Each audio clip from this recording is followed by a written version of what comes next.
오늘 요셉의 말씀을 가지고 함께 나누기 원하는데, 우리 부모님들은 자녀가 요셉과 같은 그런 복을 받기를 원하시죠. 보통 어떤 복을 받기를 원하시는가라고 할 때에 노예와 같은 그때를 바라시는가, 아니면 요셉이 총리가 되었을 때의 그 복을 바라시는가라고 할 때 총리가 되는 복을 우리 자녀들이 받았으면 좋겠다, 이런 생각이 많으시지 않겠습니까? 그렇죠? 예. 그래서 우리는 이 요셉의 형통을 부러워하고 또 우리의 자녀도 그런 복을 얻기를 추구하는데, 노예 때는 아닌 것 같습니다. 이런 생각을 또 가지고 있죠. 사실 이 형통이라고 하는 단어가 무엇인가라고 생각을 해볼 때에, 우리가 생각하는 이 형통이라고 하는 것은 어떤 성공적인 의미를 이야기할 때가 있죠. 일마다 잘 되고 또 재산이 늘어나고, 그리고 사회적 지위를 얻는 것, 그리고 고난과 어려움이 없어서 평탄하고 순탄하게 살아가는 것, 이것을 우리가 형통이라, 그런 복이라 이렇게 생각할 수가 있습니다. 그런데 성경적으로 이 형통이라고 하는 의미는 하나님이 함께 하시는 것이다, 이렇게 말씀하고 있습니다. 그래서 이 형통의 복이라고 하는 것은 하나님이 우리와 함께 하시는 것이다. 그리고 고난을 뚫고 앞으로 나아가는 것이다. 그래서 하나님의 뜻이 이루어지는 것이다, 이렇게 말씀을 하고 있습니다. 그래서 우리의 형통의 복이 우리 가정과 우리 자녀들에게 충만하시기를 예수님의 이름으로 축원합니다. 오늘 이 39장 2절의 말씀에 보면, 2절 말씀 우리가 함께 같이 읽겠습니다. 시작. 여호와께서 요셉과 함께 하심으로 그가 형통한 자가 되어 그의 주인 애굽 사람의 집에 있으니. 아멘. 그가 형통한 자가 되었다, 이렇게 말하는데 전제가 있습니다. 뭐냐면 여호와께서 요셉과 함께 하심으로 형통했다, 이렇게 한 줄로 요약하고 있습니다.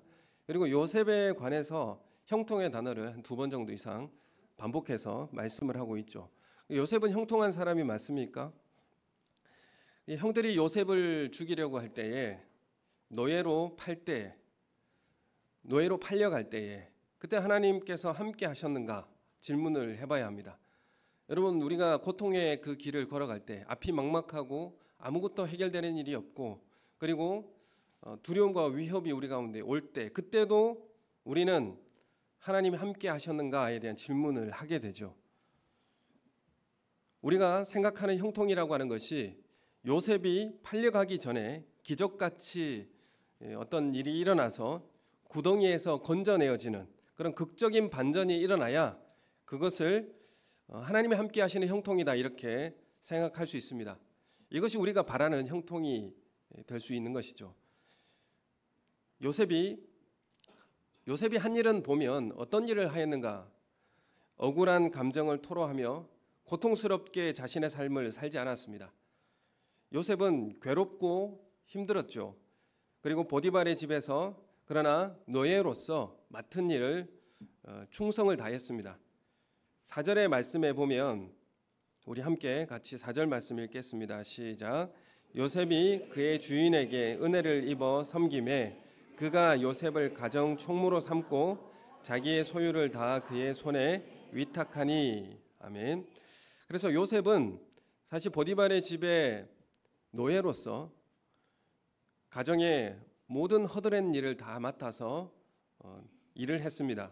자신의 맡은 일을 충실히 해내는 이 모습을 보고 보디발이 요셉에게 호의를 품게 되었죠. 그래서 요셉은 보디발을 섬겼고 마침내 보디발 집의 가정 총무가 되었습니다. 그리고 그 집과 모든 소유물을 주관하는 그런 역할을 요셉이 맡게 되었습니다. 그래서 4절에 보면 섬겼다라고 이렇게 기록합니다. 우리 4절 말씀 같이 읽겠습니다. 시작. 요셉이 그의 주인에게 은혜를 입어 섬김에, 여기까지. 여기 보면 섬겼다, 이렇게 말씀하고 있는데, 사실 요셉의 삶을 보면 섬겼다라는 말이 자주 등장합니다. 어려웠을 때도 힘들 때도 똑같이 섬겼다라는 단어가 계속 나오게 되는데, 억울하게 나중에 감옥에 갇힐 때도 있습니다. 감옥에 갇혔을 때도 간수장을 섬겼다, 이렇게 말씀하고 있고, 그리고 감옥에 갇힌 높은 지위의 사람들을 또 섬겼다 이렇게 말씀하고 있고, 나중에 바로를 섬겼습니다. 그래서 힘있고 권력 있는 사람에게 섬기는 것을 보면서 요셉은 그러면 아부하는 사람인가 이렇게 생각할 수 있지만, 요셉의 그 삶을 보면 보디발의 아내가 요셉을 유혹할 때는 거절을 했습니다.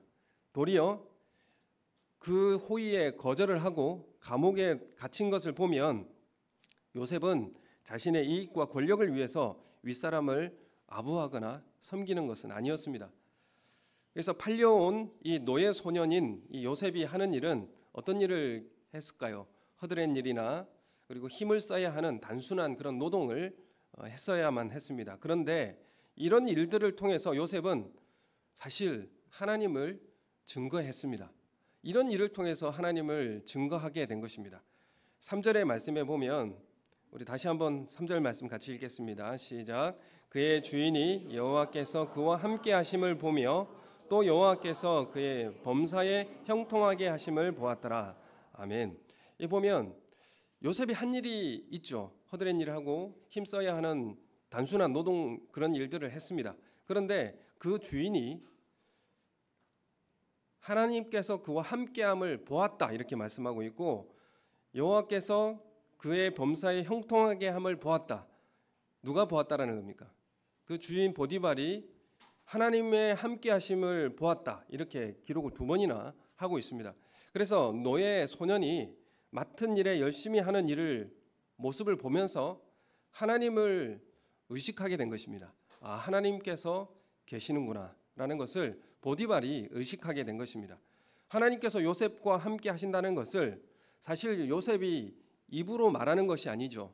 요셉이 입으로 그렇게 간증한 것이 아니라 요셉이 하는 일을 통해서 보디발이 보게 된 것입니다. 보디발이 하나님을 알지 못하는 사람이죠. 애굽 사람이고, 그런데 하나님을 알게 되고 인정하게 되었다라는 뜻입니다. 하나님을 아예 모르는 사람이 보아도 알 정도로 느끼고 볼 수 있다 이렇게 말씀을 하고 있습니다. 그런 점에서 하나님이 함께 하신다라는 것은 말로 한다라기보다는 무엇입니까? 삶의 증거로 나타나는 것이다 이렇게 말씀드릴 수 있습니다. 그래서 하나님이 함께 하신다라는 것, 이것을 어떻게 우리는 세상 사람들에게 보여줄 것인가? 우리는 삶의 증거로 하나님이 함께 하신다라는 것을 보여주는 것입니다. 노예가 하는 일이 심부름도 하고 아이들 돌보기도 하고요, 가르치는 일도 하고요, 청소도 하고요, 식사 준비도 하고, 그리고 농사일을 여러 가지 노동을 다양하게 하는 일이었습니다. 그런데 5절 말씀에 보면 이렇게 말씀하죠. 하나님께서 보디발의 집에 복을 주셨다 이렇게 말씀합니다. 사실 이 복이 보디발의 집과 밭에 있는 짐승들, 농사 소출이 풍성하게 되었다라는 것을 말씀하고 있는데, 하나님은 요셉과 함께 하시고 그 결과 복은 누가 받습니까? 보디발이 받아요. 하나님께서 요셉과 함께 하시는데 그 복이 요셉이 받았으면 좋겠는데 그 복이 누가 받게 되는 겁니까? 보디발이 받게 되는 것입니다. 이것을 형통하게 하셨다라고 하나님은 말씀하십니다. 하나님께서 요셉과 함께 하시고, 그래서 복은 누가 받게 됩니까? 보디발이 받게 된다. 보디발과 그 집이 복을 받게 된다. 이렇게 말씀하고 있습니다. 여러분이 하나님께서 여러분과 함께 하시고 여러분과 함께 하심으로 여러분의 직장과 삶의 터전이 복을 받게 될 줄로 믿습니다. 여러분, 우리의 삶은 이런 삶의 여정을 살아가게 하십니다. 여러분, 내가 내 소그룹 가운데, 내 부서 가운데 하나님께서 나와 함께 하심으로 우리 소그룹이 복받게 되어지길 예수님의 이름으로 축원합니다. 여러분, 내가 가는 그 길에 나를 통하여서 그 자리가, 그 사람이 복받게 되는 놀라운 역사가 일어날 줄로 예수님으로 이름으로 축원합니다. 여러분, 이런 삶이 하나님의 함께 하시는 사람이요, 하나님의 형통을 경험하는 사람이라 이렇게 말씀하고 있는 것입니다. 우리에게 필요한 것은 그래서 하나님과 함께 하시며 그리스도인들로 인해 세상 사람들에게 복이 임하게 하는 것입니다. 이것을 그리스도인들에게 뭐라고 말하느냐 하면 그리스도인의 성공이라 이렇게 말하고 있습니다. 여러분, 이런 것이 그리스도인의 추구할 성공의 가치다 이렇게 말씀드릴 수가 있는 것입니다. 여러분은 그리스도인의 성공이라고 하는 것이 무엇일까라고 생각해 볼 때에 우리 세상적 성공을 추구하는 것이 아니라 하나님께서 우리와 함께 하심으로 나와 함께 있는 그 자리가 복받게 되는 이것이 하나님의 형통이요 그리고 그리스도인의 성공이라 이렇게 우리에게 말씀하고 있습니다. 요셉은 어느 곳에 있었습니까? 요셉은 외국이었고요, 타국이었고 낯선 땅이었고 거기에는 교회도 없습니다. 그리고 예수 믿는 사람도 없고요. 거기에서 지위 있는 사람으로 살았던 게 아니라 노예로 살았습니다. 여러분, 우리가 직장을 다니고 사회 속에 살아가는 그 자리도 마찬가지입니다. 우리도 거기에 하나님을 아는 사람이 없을 수도 있고요. 그리고 낯선 곳이고요. 그리고 예수님의 은혜 이런 것들을 이야기할 수 없는 자리가 될 수 있습니다. 그런데 거기에서 노예로 요셉이 살아갔습니다. 하나님 알지 못하는 세상 그 중심에서 홀로 고독하게 살았습니다. 여러분, 우리도 그 자리에 고독하게 살지 않습니까? 요셉이 사는 동안 부당한 환경에서 하나님은 요셉을 기적적으로 구출해 주거나 가족에게 극적으로 돌아가게 하시지 않으셨습니다.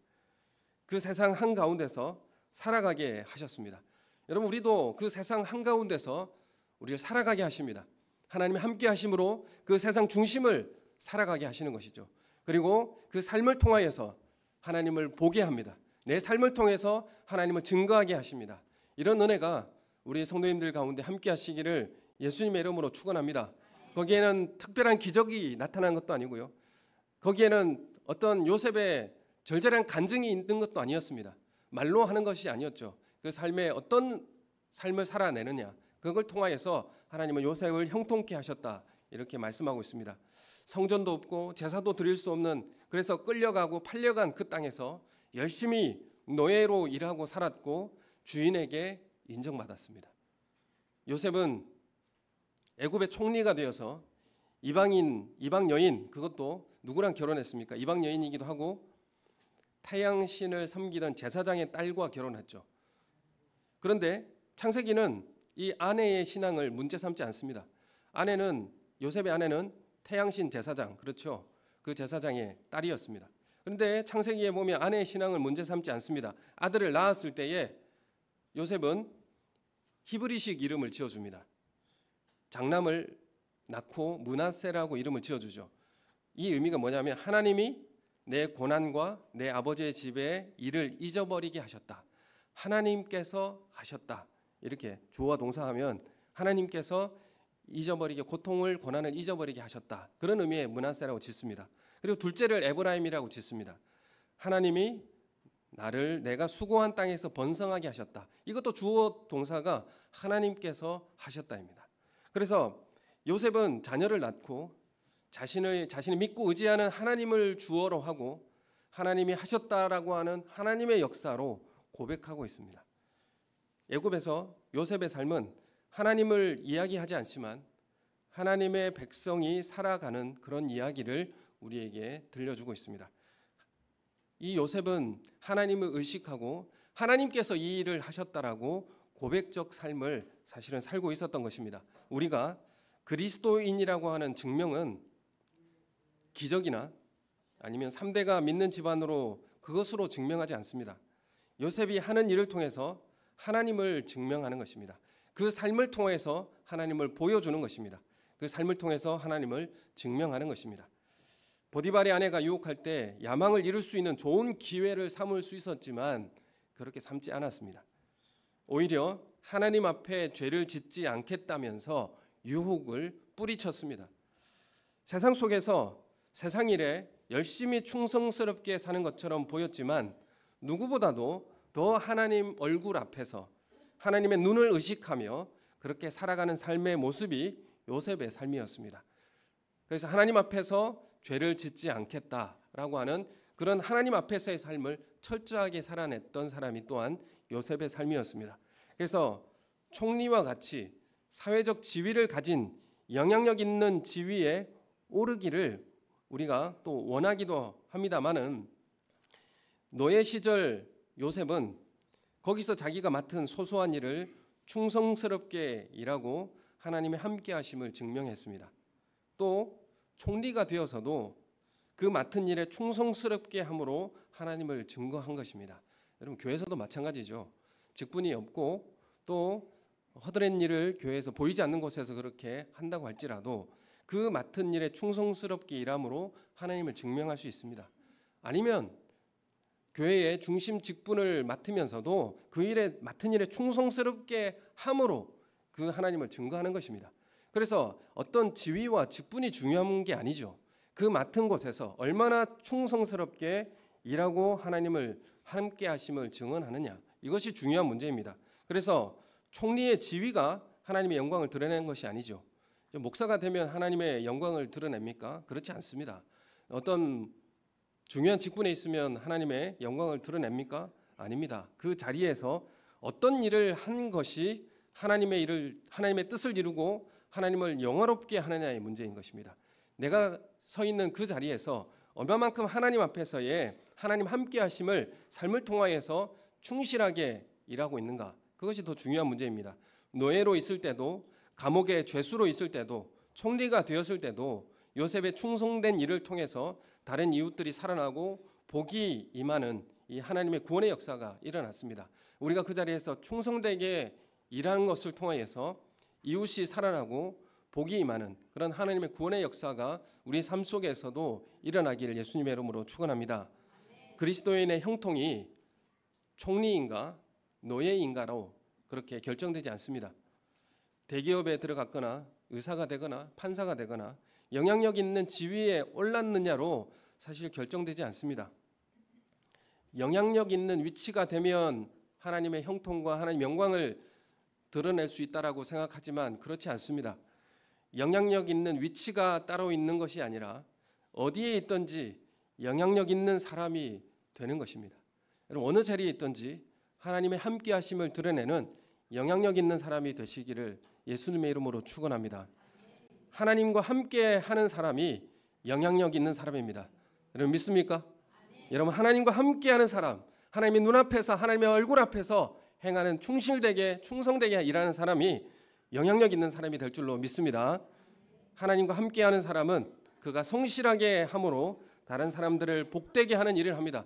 우리의 수고와 헌신과 봉사가 예배가 온전히 하나님 앞에 드려지게 하고 그리고 이곳에서 참여하는 모든 사람들이 복을 받게 하고 그리고 우리가 식사를 하고 함께 소그룹을 나누고 또 함께 헌신한 그 자리에서 그들이 복을 받게 하는 그 일에 참여하는 사람들이 형통케 하는 복을 받은 사람들입니다. 그런 사람들로 하나님 앞에 세워지는 역사가 있기를 소원합니다. 하나님은 우리에게 복을 주시고 우리는 세상을 축복하는 삶을 살아가는 삶을 살게 합니다. 이것이 야곱의 삶도 마찬가지였죠. 야곱에게 하나님 복을 주시고 야곱은 세상을 축복하는 존재로 살아가게 하십니다. 오늘 우리는 주님이 함께하는 사람으로서 형통의 복을 누리고 또 이웃들에게 생명을 살려내고 또 그 복이 그 가운데 임하는 그런 삶을 살아내는 영향력 있는 그리스도인으로 살아가는 우리 삶이 되기를 예수님의 이름으로 축원합니다. 우리 함께 기도하겠습니다.